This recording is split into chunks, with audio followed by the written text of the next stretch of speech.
Hello and welcome to this month's episode of Mapping It Out. My name is Guy, and of course I will be joined a little bit later on by Till, the man behind the scenes that makes all of this happen. Now, of course, this is a sneak peek behind the curtain, as it were, of the making of DEIOS, that amazing world-building software that we all can't wait for it to come out.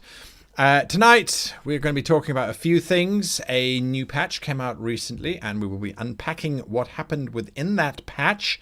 We'll be looking at known bugs that are crawling around that will need to be stamped upon.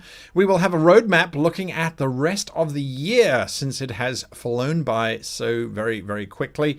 And we're going to see where we are on that. And then finally, we reveal a little something that's coming up, which I think is going to be a lot of fun, but we'll talk about that a little bit later on. Now, of course, the show is interactive, so please, if you have questions or if you have comments, drop them into your chat right now. We are streaming live to both Twitch and to YouTube, but it all gets collated and put together on a screen for me so that I can have a look at it and read it out. For example, Lev Velin on YouTube asks a very relevant question, which I think is very important. How long has it been now since you caused me to discover Kickstarter and back over 150 projects since then? My bank account hates you.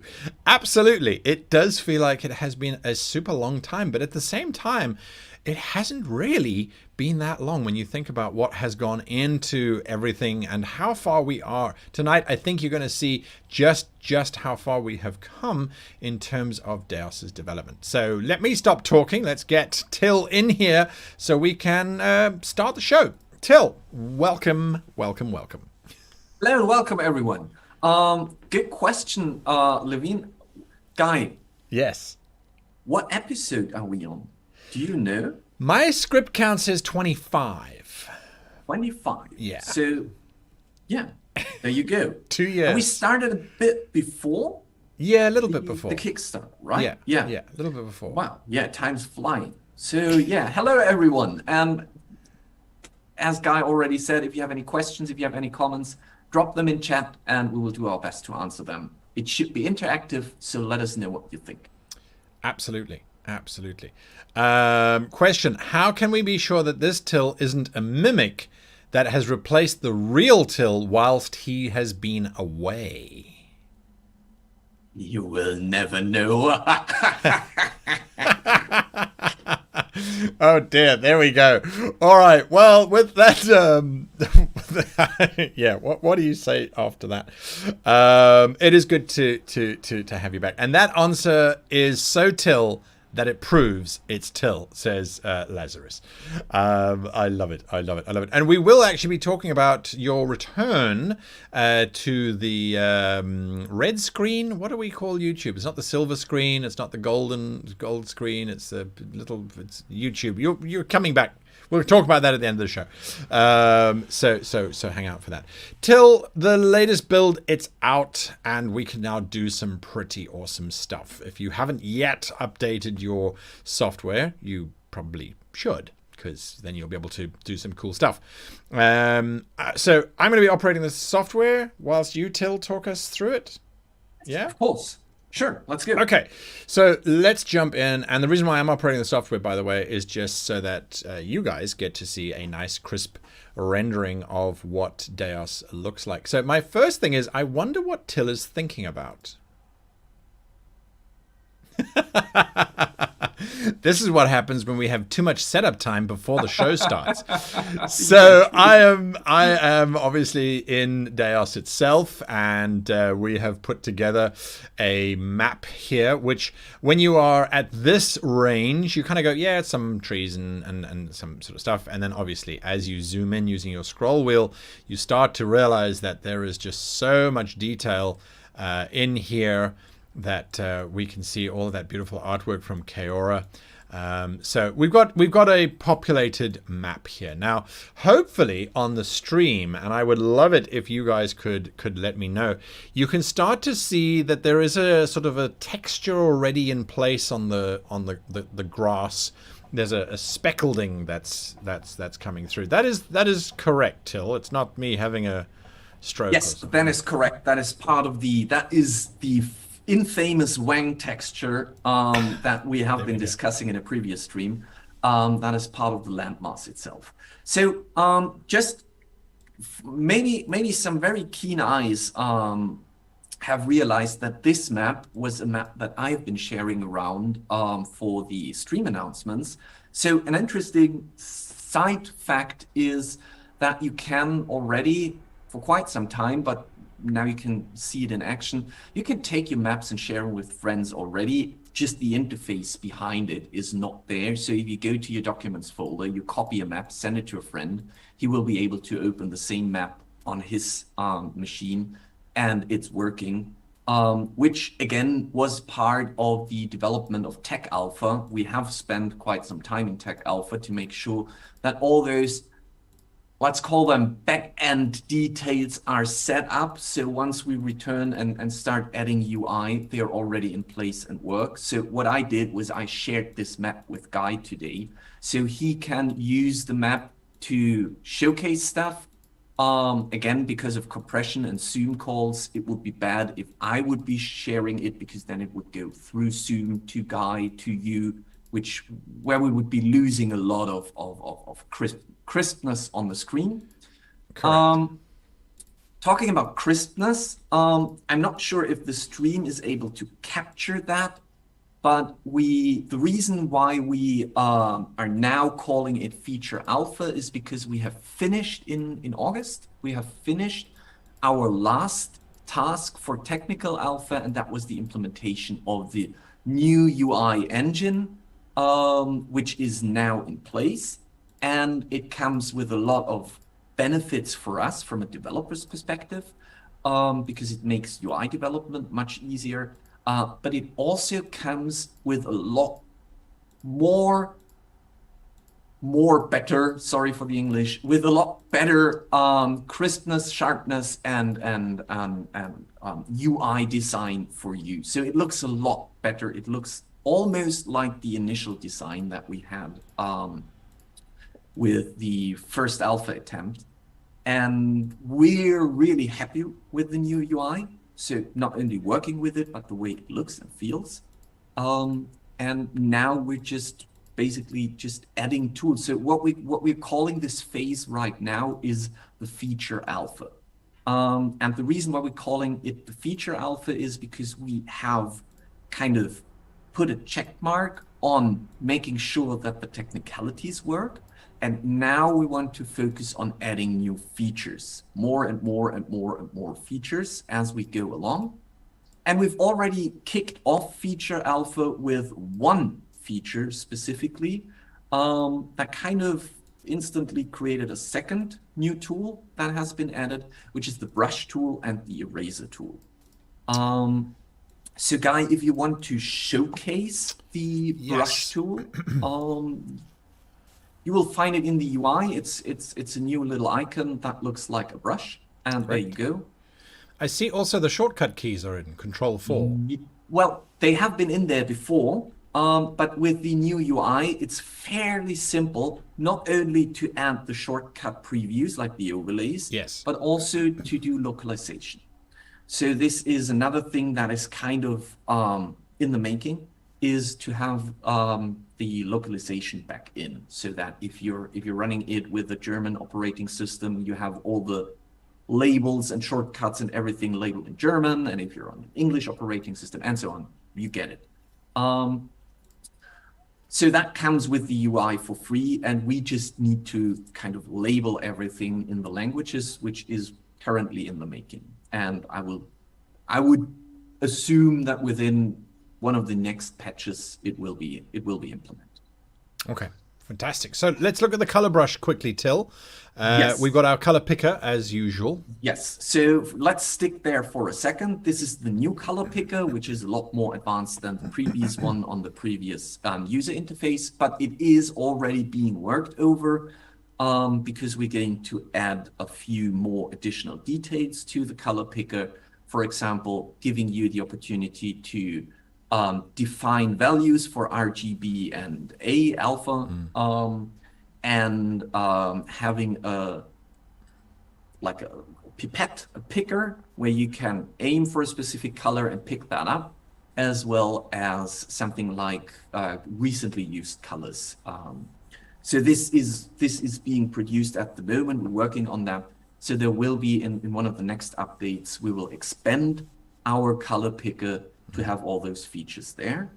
Another thing, which, if I can just jump in, which could be quite nice, is a color palette that, let's say, for example, you say Alpine, and then it would bring up 3 different shades of Alpine green, which is more this sort of, Alpine green is the only way I can describe it. So then you have different variations. Anyway, I mean, these are sort of some. There's also a little bug. I'm not sure if you can catch it. So if the chat sees what the bug is with the color picker at the moment, let us know, because it's not obvious unless you really.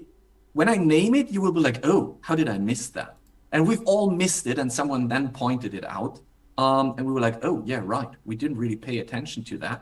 But there is a quite obvious problem with our color picker. And we will see who can name it first. You better name it soon, because I can't see it. Okay. Right, so we've got the color picker, and apparently it's bug. Yeah, I can't see the chat, so I don't know if someone has already. No one has said anything. Everyone's very quiet at the moment. There's lots of questions coming through. Which is great. So if you pay close attention, usually the color picker goes from white to black, left corner to right lower corner, and we've accidentally inverted that. So you pick in the upper right, you pick the darkest, and in the lower left, you pick. Sorry, in the upper left, you pick the darkest, in the lower right, you pick the white. And that was not intentional, and no one noticed. And then someone pointed it out, and now I can't unsee it. No, now I can't unsee it either. So all right. That is going to be fixed as well. Fantastic. So we've got opacity yes, as opacity, a value. We defaulted opacity to 80%, although it's up to you to decide what you like to use. I specifically found myself to be working with something around the 20 to 25%. I prefer that a lot more. So and with opacity, that's per left click. So does it stack? So I've just brushed once. Yes. I haven't let go of left click yet. Now I'm doing it. Every brush stroke starts and ends with pressing down the mouse button and releasing the mouse button. That defines one stroke. So as long as you're in the same stroke, it does not stack. But the second you release and you add a second stroke, it will start to multiply. So it will add up. So you can very easily, with one stroke, create a light, transparent area and then add more depth to it by brushing over it again and again and again. And it is it's a wonderful, subtle sort of effect that you can achieve by realizing that you can do this layering effect, where it's the same green is being taken across, but now because I'm in the planes, I want my base to be the same sort of shade, but my lighter areas to have a new planes color, as opposed to just doing it flat. It's very, very subtle, but that's a lovely effect. How did you come up with this idea to do it this way? So we had a lot of conversation about the way how we could approach that. And we had a lot of conversations about that specifically with Kiora, who is the artist behind all the assets, and he is a map maker. So there is an interesting technical fact about the way how you are applying those brushes here at the moment, because they are pixel based, whereas 90% of the software will be vector based. And there is a good reason why we do that pixel based, and that is because that allows a much more intricate blending between all those color shades that you would like to apply, and it fits the behavior of an artist much more to work with a color palette, picking different colors and brushing them over. Whereas if every stroke would be a separate vector shape, it would be very hard to either combine colors and quickly brush new color details onto that, or it would be very confusing to manage all those different brush layers that you're working on. So right now we have established one brush layer. This is just from a technical perspective, this is just so that we have established a layer system. So all the brushes are applied to one single layer at the moment.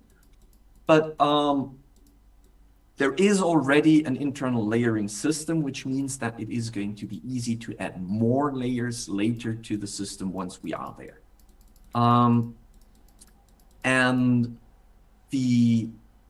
again, the way that we came up with this approach was by doing several different prototypes and then going over them with Keora and making sure that it works for someone who is, for example, using a drawing tablet, or who's used to work with pixel-based painting software like Photoshop. So that it's fairly simple to work with it. And as you can see, I feel like it's quite amazing to what details you can create the shading of those colors on the map. Yeah, absolutely. And you can just keep working it. I could spend days kind of getting lost in here going, oh, let's just get this forest to have a slightly different feel. I can also see a bit of a workflow coming through. It's almost like oil painting, where you start with your darkest shade first, and then you layer light on top of that. For anyone who's ever painted with oil paints before, that's how you have to do it. It's just because the way the oil paint dries, actually. But anyway. So that can get you some really dramatic effects quite quickly. Yes. I just want to add one important thing, because we have been asked that a few times.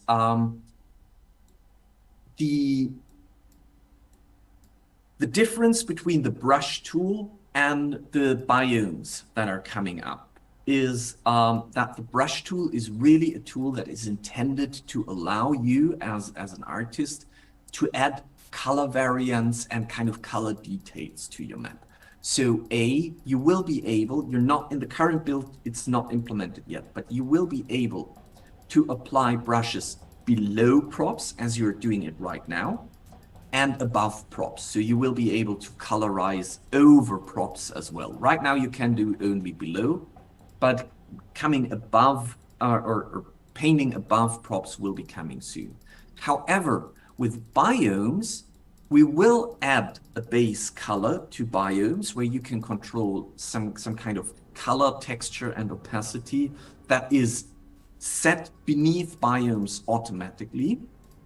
And they will be shape-based, so they will be vector-based. But it's going to be a different approach. So if you're sitting there right now and you're like, I don't feel like I have the artistic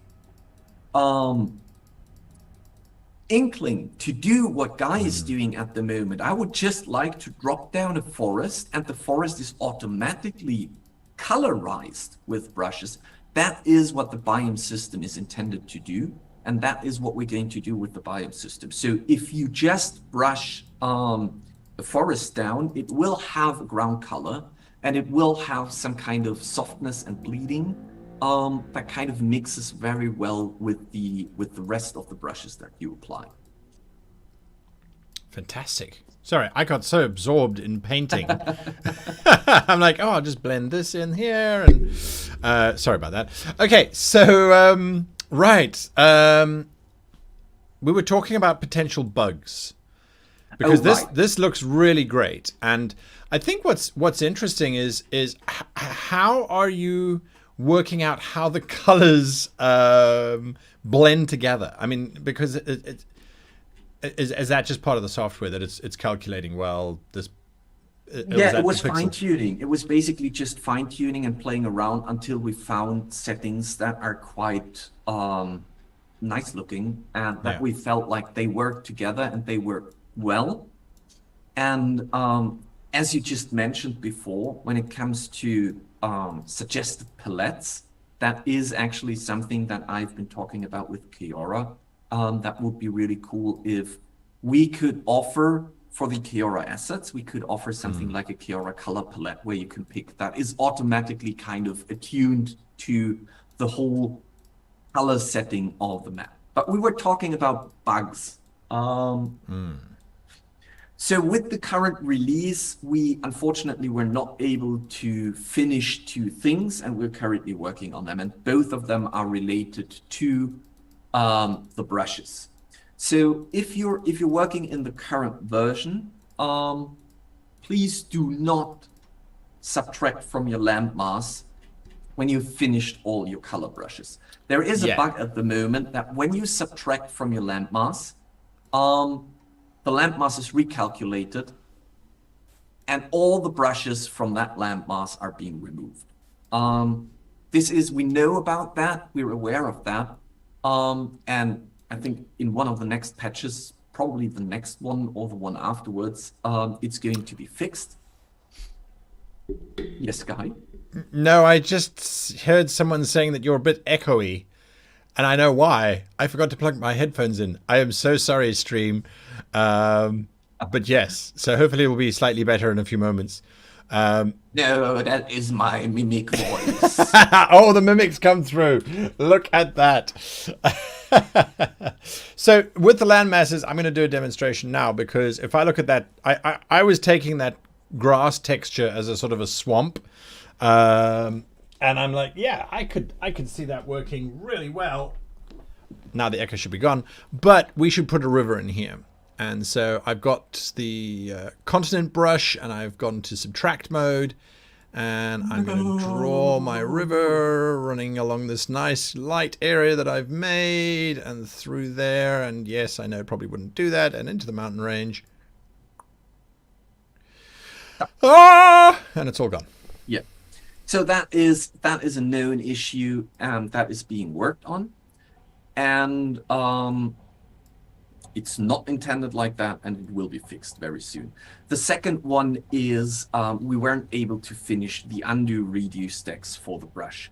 So if you are brushing something and you want to undo that by pressing Ctrl-Z or the undo arrow keys in the upper left corner of the application, nothing is going to happen because that's not implemented yet, but it is coming. The reason why we said, okay, we can kind of release it without it is because we've also introduced the eraser tool. And with the eraser tool, you can easily erase brushes. So if you want to undo some specific brushes, you can just go in and erase them with the eraser tool. So yes, the erase tool is good. Does it also erase if you add to the land? Nope. Adding to the land is not a problem. It's just from a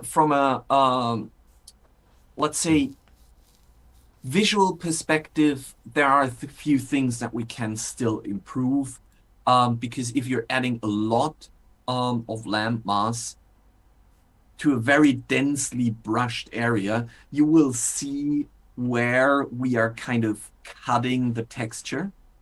So you get those straight cut-offs for the brushes where they just stop because you've brushed kind of out of the landmass, and we didn't apply that to the landmass. So when you then add more landmass, you will see a straight line where the brush is just finished.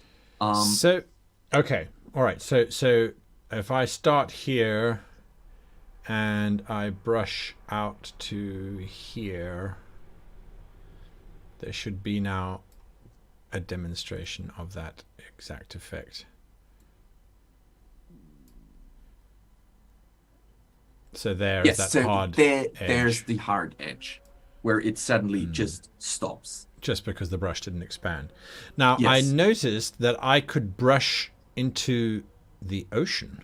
Yes, of course. And the problem there is, does that also, if I erase this chunk of land now, would it erase that from the ocean as well? That's a really good question. No, because the ocean is not like it's updating the landmass as an object. The ocean is a flat object on its own, and you can't subtract from the ocean. No, so I have to use the erase tool to get rid of that. Yes, exactly. Okay, so interesting. And if I create a landmass, and erase on the landmass, does it erase on all landmasses or just the active landmass?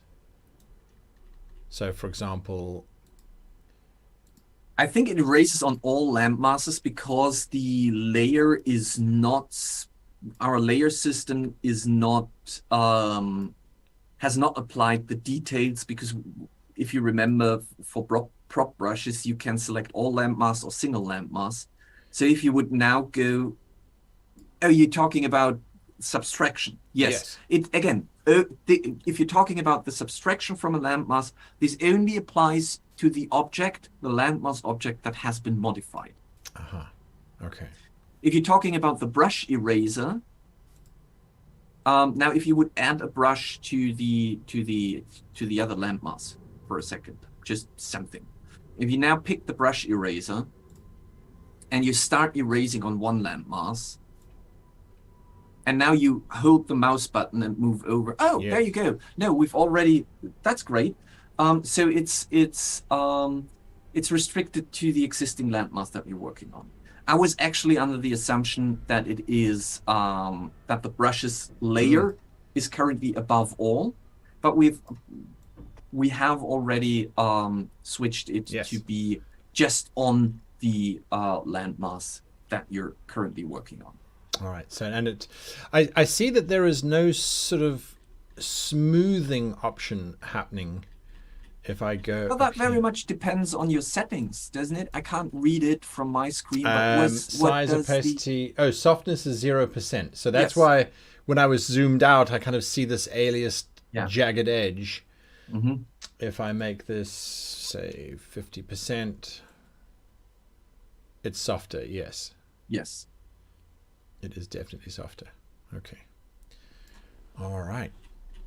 Very, very cool. Till, is anything else we need to talk about color and the latest update of the patch? How are we doing on that? I think we've spoken about the known bugs. We've spoken about the debate of the shallow water. Yep.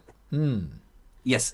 Before we go to the debate about the shallow water, there is a small detail. If you notice, the brush eraser at the moment has a little symbol that apparently says I'm an eraser and I have a little brush symbol on top, which kind of hints that there will be different types of erasers coming soon. So there will be a specific prop eraser as well, which allows you to, instead of, if you want to remove props, currently you can press the Control key and select multiple props. If you can create a selection rectangle if you kind of, there you go. But that is always a selection rectangle, which kind of feels very unnatural for working on a map making tool. So instead, we're going to introduce something like a prop eraser that is a round circle eraser tool where you can just naturally erase props, as well as a kind of brush-based selection tool as well. Lovely. Okay. That's super exciting. That is super exciting. And we're going to be talking in a little bit about the roadmap where we'll be looking at all of this. But there was another topic that was the discussion about the shallow water. Yes.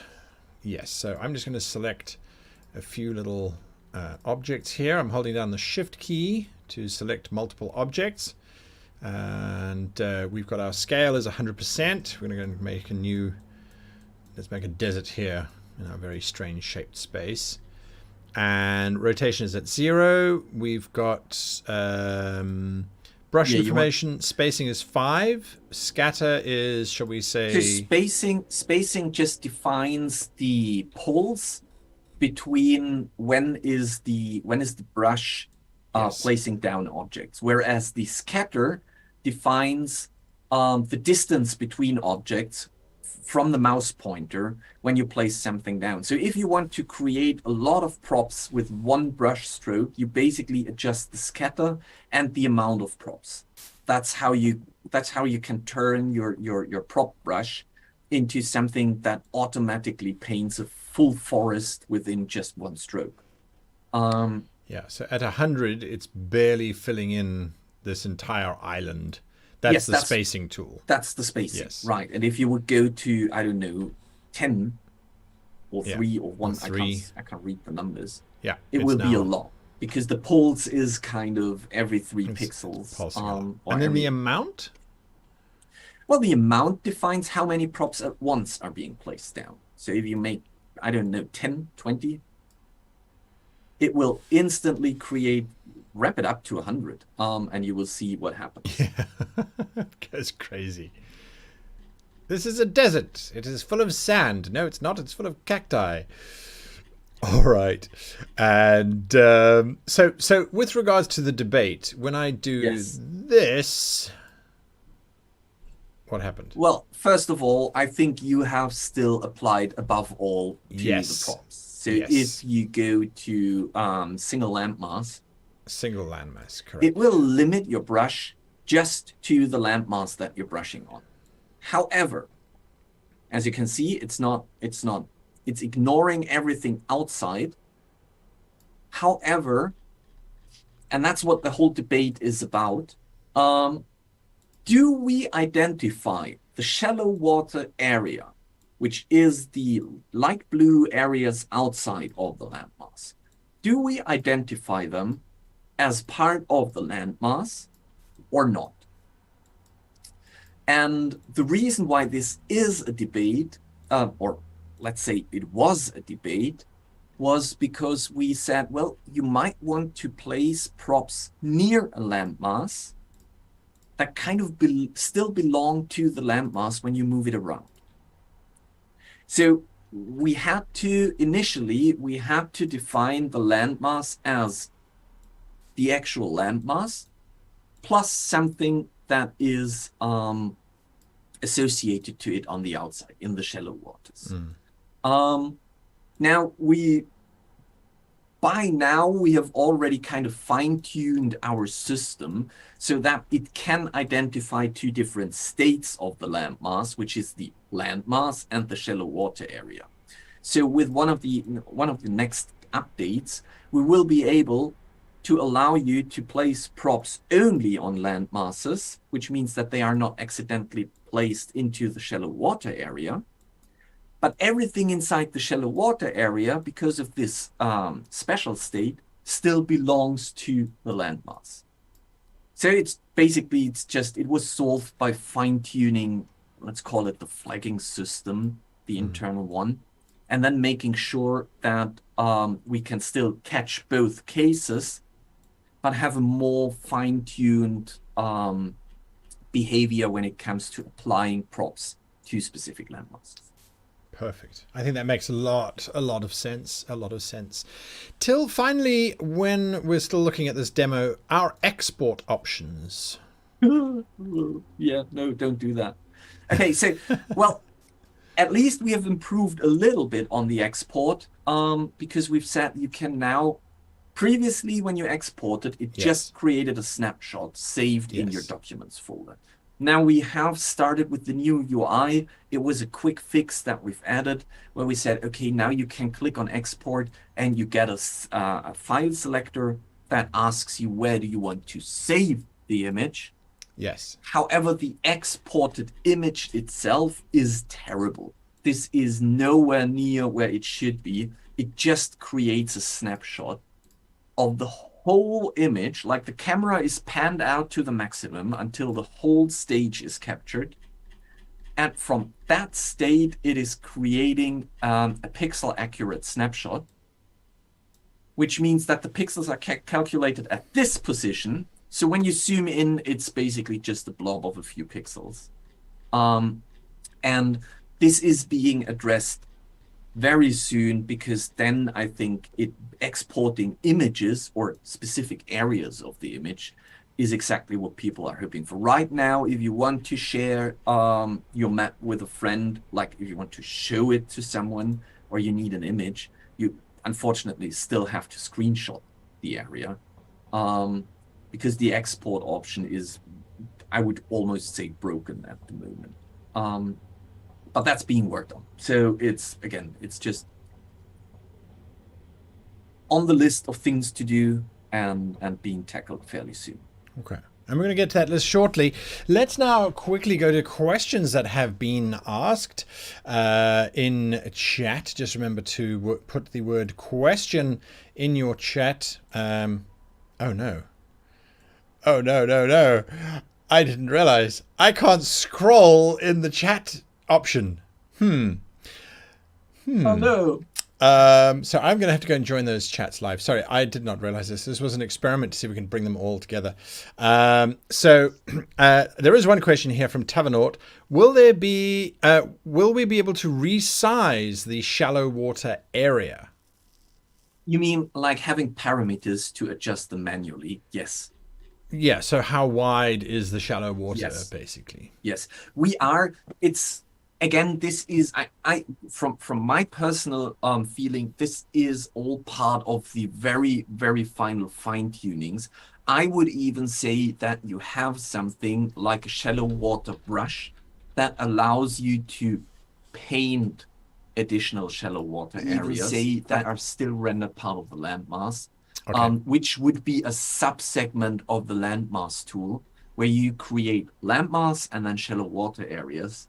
So we're not going to tackle it soon, but we are going to tackle it eventually, when we are going to revisit all the tools and are fine-tuning them. Just a quick reminder, we still aren't 100% happy with the way that land masses look when you create them. I think they don't look organic enough from scratch at the moment. So this is something on our list that we want to revisit and say, okay, can we work on an improved way of drawing organic looking land masses? Cool. Another question, which maybe we should keep until a little bit later. So actually, there's two questions there that we'll keep until a little bit later. Tavernaut asked another question. Why is Guy reading my mind? I was just about to ask about pallets. Well, that is because of tinfoil. You're not wearing your tinfoil hat, so I can get in there. Next question. Will custom brush shapes be supported? Asks Damien the DM. Again, yes. They will be supported. They will be supported much later when we're doing fine-tuning for all the tools. Okay, I like that. And then there was one other one that no, I have asked that already. Question city. Oh, no, hang on. We will save that one from Tillers for a little bit. Okay. So on that note, let us go back to this screen, Till, as we now move from the working demo into the roadmap moving forward. Yes, What sir. is the roadmap moving forward? I'm going to open that up for you, and there it is. There you go. I have to open it on my screen because of the compression. It's hard to read. You will find, by the way, if you have troubles reading the roadmap here on stream, if you go to DungeonFog.com/DEIOS, if you go to our DEIOS segments on the DungeonFog, or if you log into your account manager, you will find the updated roadmaps on a monthly basis in the account manager on DungeonFog, and you can look at them there. So currently in the works is regarding the core, and that makes me very happy, because now the core areas of our updates will be a lot thinner than before, because mainly we only need to adjust core segments for new tools. The general core segments are all tackled in the technical alpha and are done now, which is amazing. So right now in the core is only the undo redo for brushes. Whereas in the tools area, as you can see, there are a lot of things that are in the making. So the color brush improvements are,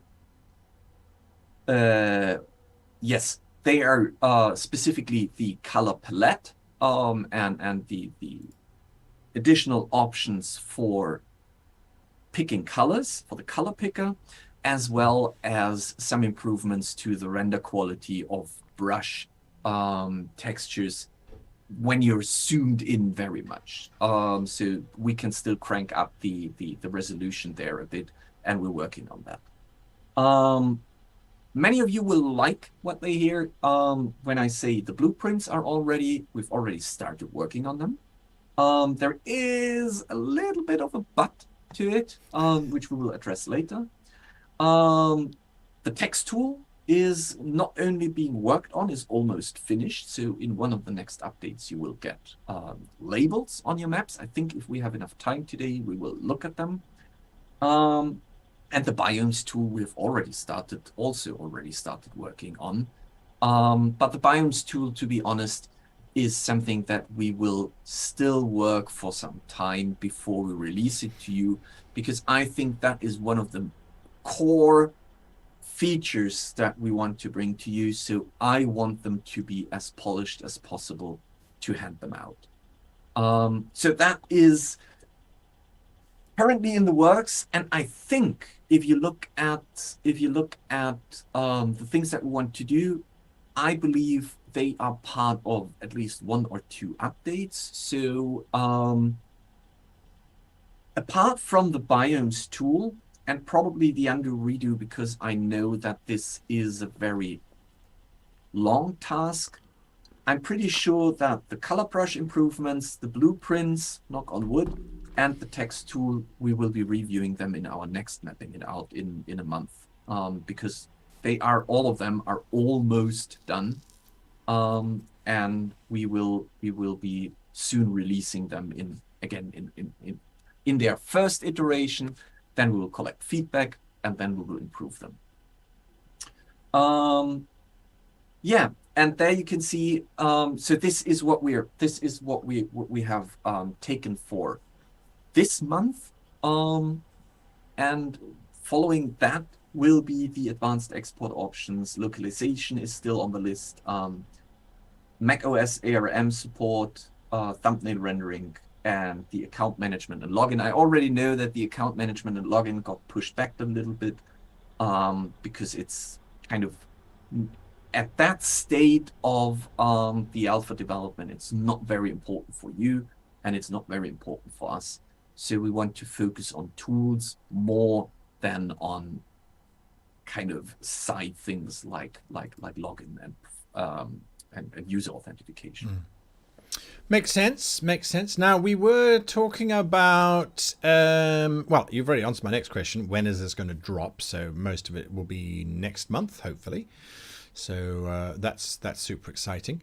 And in terms of the software, because we're now basically moving into the last quarter of the year, are you happy with the progress that has been achieved this far?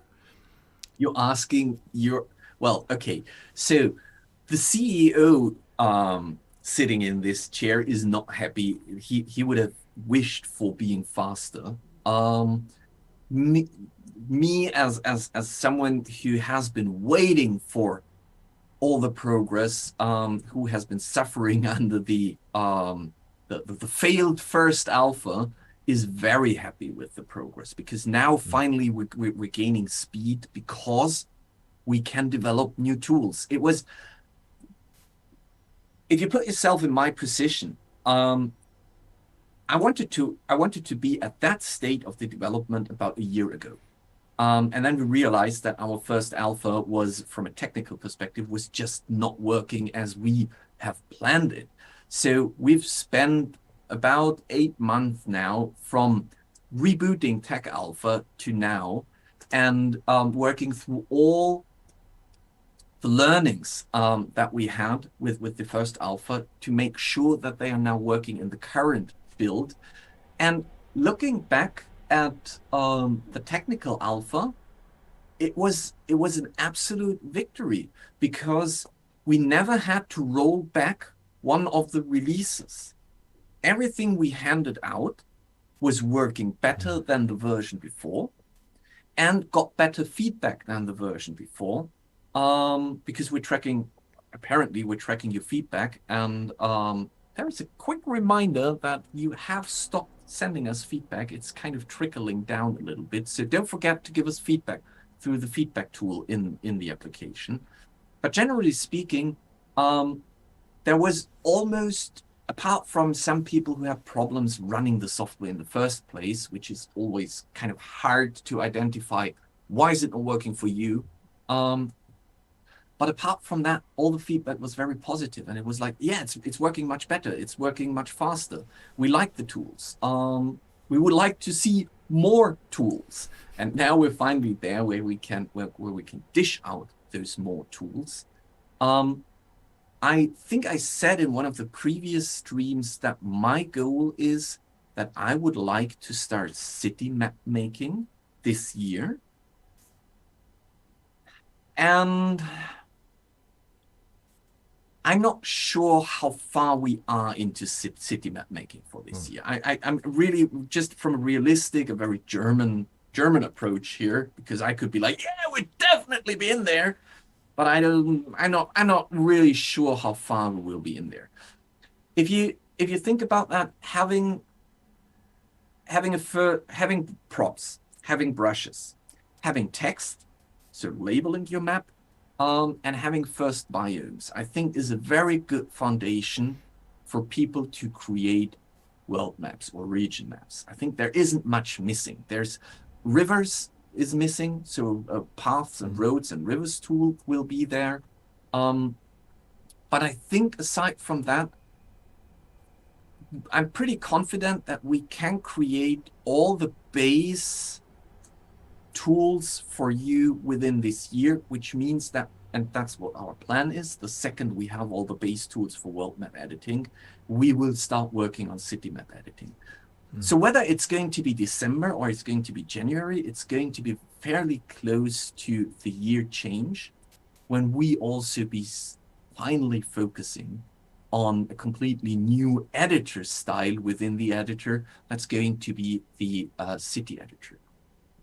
Absolutely. Absolutely. Now, there was a statement about blueprints, because I know we wanted to get blueprints in earlier, but there's been a bit of a delay. Just unpack that for us quickly. Oh, right. I completely forgot about that. Well, sorry, I went off screen. The only reason why blueprints are a little bit delayed at the moment is because we have identified a bug not from our side, but in the framework that is being provided for the user interface.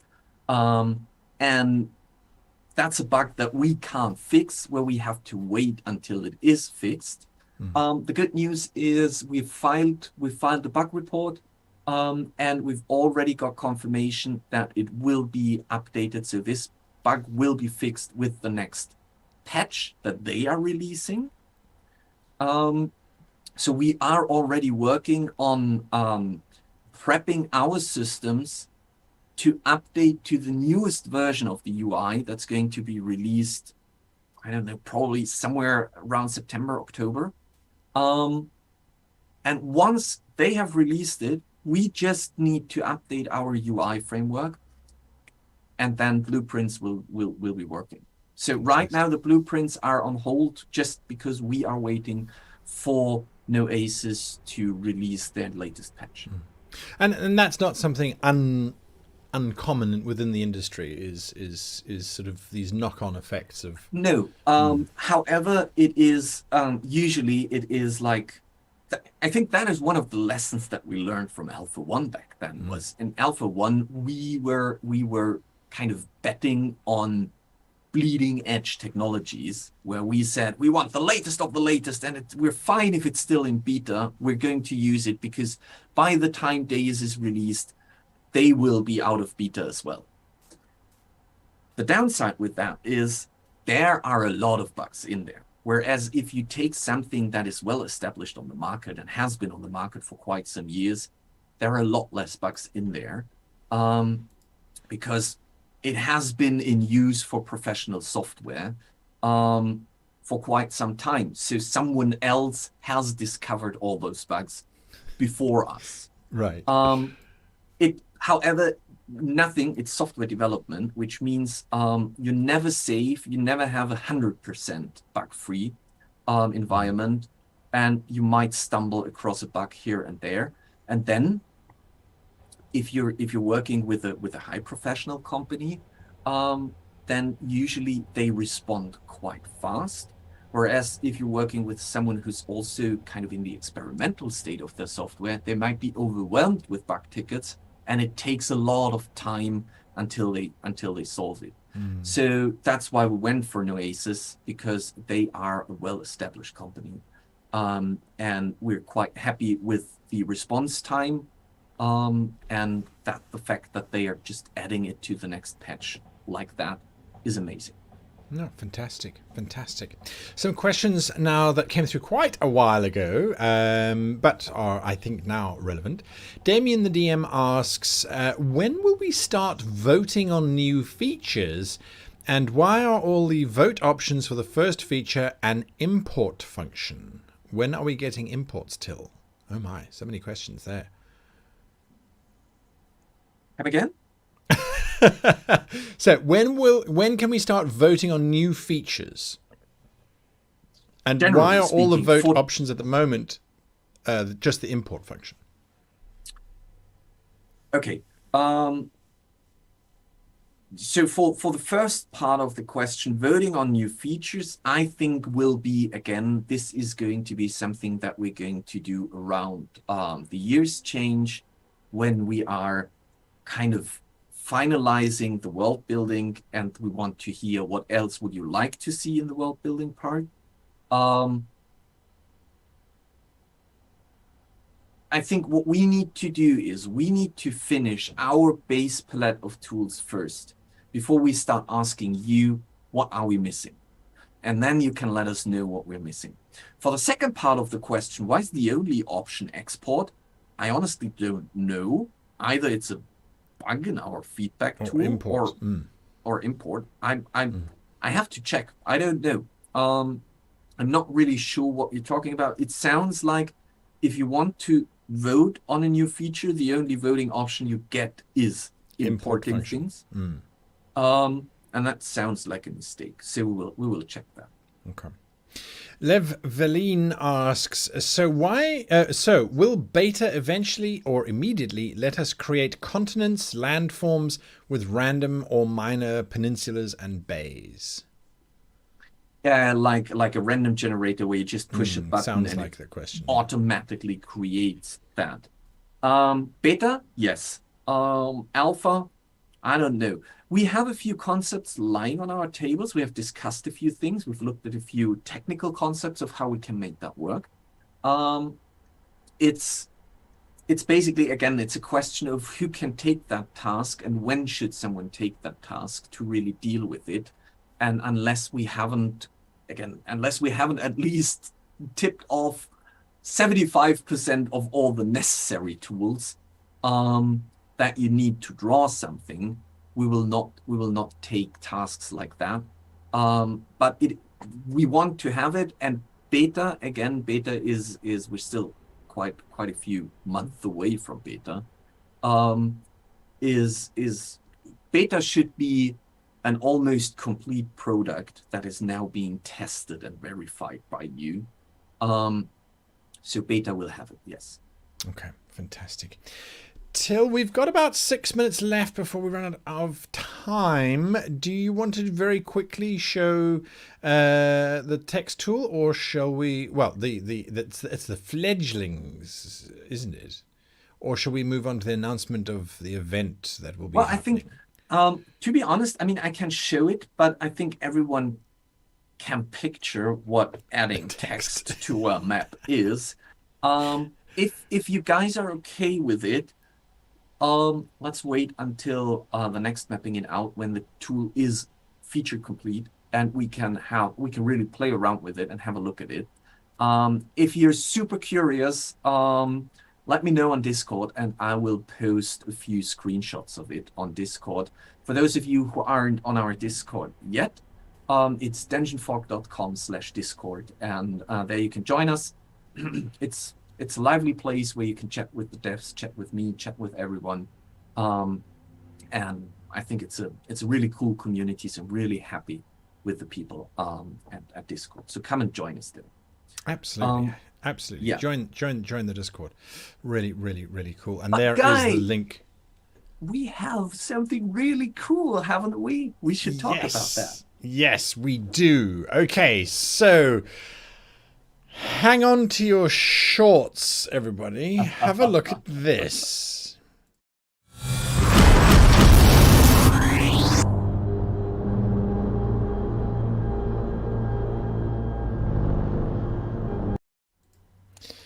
What was that? What was that? Oh, dear. So, okay, first of all, that was Bodhi on his vacation, where he should have had vacation, but still he was working on that, just to make us happy. Thank you, Bodhi, very much for this amazing little trailer.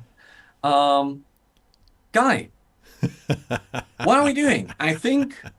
No, wrong direction. Wrong direction. That direction, yes. I am challenging you for a map battle, and we will find out who is the better map maker.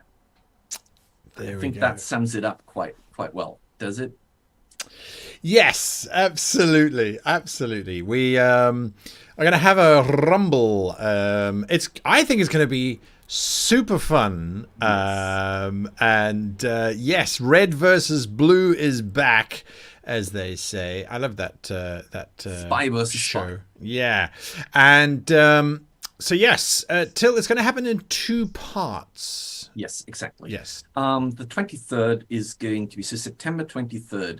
For those of you who want to see the whole shebang, is going to be where Guy and I will compete over who can do the cooler map. It's going to be moderated by Myri Stritter from Orkenspalte TV. She is going to roll randomly on the theme of the dungeon. And to make it even harder for us, I think we haven't really nailed down the absolute details on how it's going to work. But around every 30 minutes, either you somehow or Myri is going to add an additional challenge to the map making process. So while Guy and I are struggling to create the initial map, you will have the possibility to throw in some more obstacles for us. And it's going to take, what did we say, 3 hours, 3.5 hours? Yes. So in 3 hours, we will have to execute a map, and the map is randomly generated using your input. So please attend that on the 23rd. And so we'll be doing that. And then Myri will be, as you say, throwing out new challenges, which you are also going to be voting and creating as it goes along. So we will then have to incorporate those into the map. And then in 3 hours, generate this, hopefully, brilliant map, which will prove once and for all who is But who will decide on the winner, Guy? Well, that is now part 2, which is a... not nearly as long show. It's going to feature a cut down of what we did during the live show. And then you will get to vote on who has generated the map. No, not you. Definitely not. Definitely not you. No, all of the viewers will be able to watch it now. Yeah, one of us will be crowned the rightful master of the maps, and the other one will realize that they have just made some very good software to enable those of us to dominate. Anyway, it should be a lot of fun, so mark that in your calendars. 23rd of September is the main event, or the long event, I should say. Exactly. And, so the idea behind that was, if we want to be fully transparent, we are running the whole competition between Guy and me on stream. Yes. Which means, again, Myri is going to be there and is going to moderate and is going to ask us some questions and help you add more obstacles. But if you're like, oh my God, this is going to take 4 hours, I don't have 4 hours to watch that. A short version of the whole battle will be then released, and on the 30th of September, we will then have the winner's ceremony, which also kind of features the short clip. So if you want to be part of the judges who make sure that we're not cheating, join us on the 23rd. If you just want to see the absolute chaos and madness and the tears that Guy is going to be crying, then join us on the 30th. Yeah, tears of joy. Welcome. Tears of joy. Oh no, damn it, I didn't specify. Anyway, Yes, folks, anyway. it's going to be a lot of fun. We will be using DungeonFog Battle Map Editor for this particular event next year. Possibly it will be, or not possibly. Yeah. It'll be DEIOS, I'm sure. Anyway, that brings us to the end of today's show. Now, Till, you occasionally, not occasionally, you do live streams, and you've taken a little bit of a holiday break. Now those streams are resuming. Tell us what and where can we catch you in the next coming weeks? So there's not going to be a map making stream this week from me, but we are starting with our regular stream schedule on next week, which is Tuesday. It's going to be another DungeonFog community stream. And then on Thursday, we will be doing a map making stream where I will be drawing a map in DungeonFog. Maybe, I don't know yet. We will see. Maybe I will be doing a map in DEIOS. Yes, and that is always 8 p.m. Here in Vienna, which is 6 p.m. UTC in general time. 6 p.m. That's it. All right. So in that case, thank you, Till, for sharing your insights. Thank you all of you for your questions and your comments. And already I can see some of the judges have voted for my map. So Till, you are behind. And it's going to be a lot of fun. We will see you either on the 23rd, the 30th, or at the next Mapping It Out, whichever that happens to be. Until then, from both of us, I think all we have to say is happy map making. Thank you very much, and have a good one. See you all. And as always, Guy, thank you for being there. Absolute pleasure. Goodbye. Bye.